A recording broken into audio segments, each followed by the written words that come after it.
뉴욕은 미국뿐 아니라 세계의 금융중심지이기도 합니다. 뉴욕의 금융거래는 맨하튼 남단 월가에서 시작되었지만 이제는 대형 금융기관과 기업들이 도시 곳곳에 자리 잡고 있습니다. 뉴욕이 미국 금융계에 차지하는 영향력을 부인할 수 없지만 항상 그래왔던 것은 아닙니다. 미국 최초의 은행과 증권거래소는 실제로 펜실베니아주 필라델피아에 설립되었으며 한동안 미국 금융계의 중심 도시는 뉴욕이 아니라 필라델피아였습니다.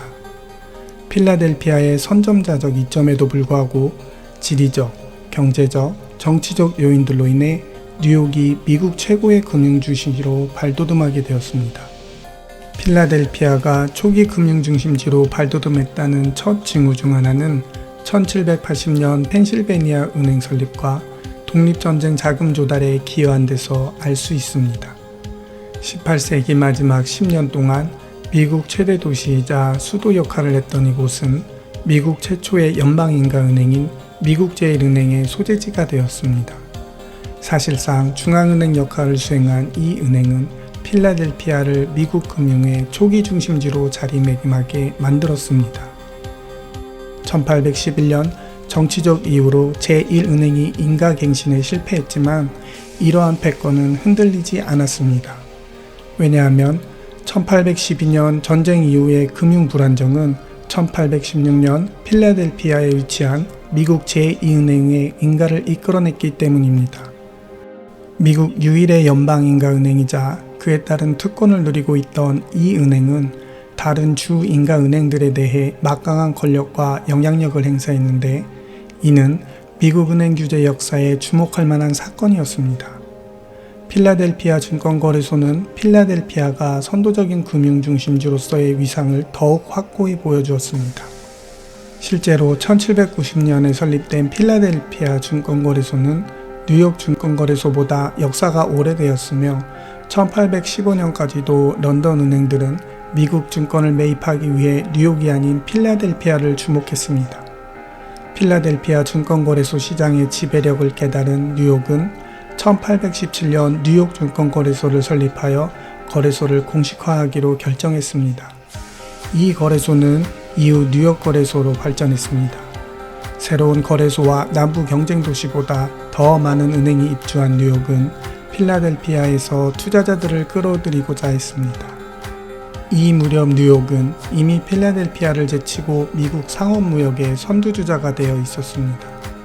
1789년에는 해안무역 도시 중 최고 도시가 되었고 1796년에는 수입액에서 이듬해에는 수출액에서 필라델피아를 앞지르며 1위를 차지했습니다. 뉴욕의 상업무역 우위는 1815년에 분명하게 일어났지만 1825년 이리 운하가 완공된 후에야 뉴욕의 위상이 뚜렷해졌습니다. 뉴욕의 무역 우위는 지리적 요인과 밀접한 관련이 있지만 그보다 더 많은 우연적인 발전 또한 큰 도움이 되었습니다. 뉴욕은 유럽 상인들의 유입 중심지였을 뿐만 아니라 필라델피아나 보스턴보다 항구가 훨씬 편리했습니다. 허드슨강은 수심이 깊어 델라웨어 강이나 찰스 강보다 항해가 훨씬 수월하고 결빙 위험도 적었습니다.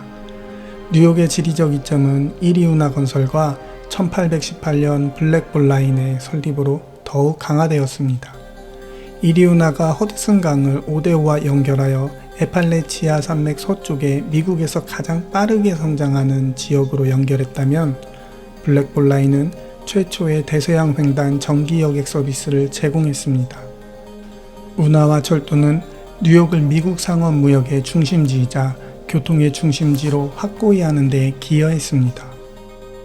많은 이민자들의 첫 번째 입국항이었던 뉴욕은 그들이 정착하기에 매우 편리한 장소였습니다.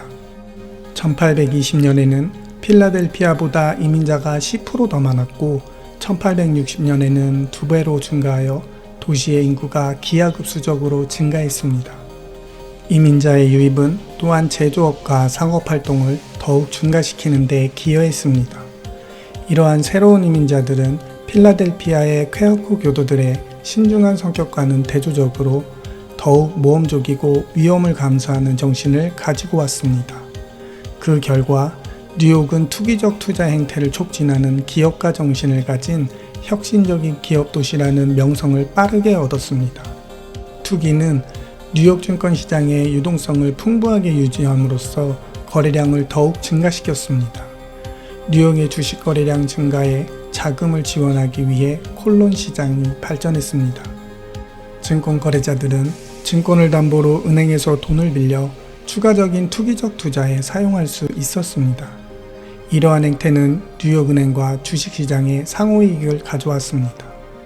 은행은 대출을 통해 이자를 벌고 빌린 돈은 추가적인 증권 거래를 가능하게 했습니다. 1830년대에 이르러 월스트리트는 미국의 주요 상업 중심지로 부상했고 미국 전역의 모든 은행의 주요 예금 잔액을 관리하게 되었습니다. 뉴욕이 미국 최고의 금융 중심지라는 타이틀을 차지하지 못하게 막은 유일한 요인은 필라델피아에 위치한 미국 제2은행이었는데 이 은행의 설립 허가는 1836년에 만료될 예정이었습니다. 월스트리트 은행가들을 극도로 짜증나게 했던 것은 뉴욕이 연방세관 수입의 주요 원천이었지만 그 수입이 뉴욕은행에 예치되는 대신 제2은행에 예치된다는 사실이었습니다. 당시 앤드류 잭슨 대통령도 제2은행에 적대적인 입장을 보인 데에는 나름의 이유가 있었지만 월스트리트 은행가들의 이해관계는 잭슨의 고문이 된 영향력 있는 뉴욕 출신 마틴 벤 뷰런을 통해 드러났습니다.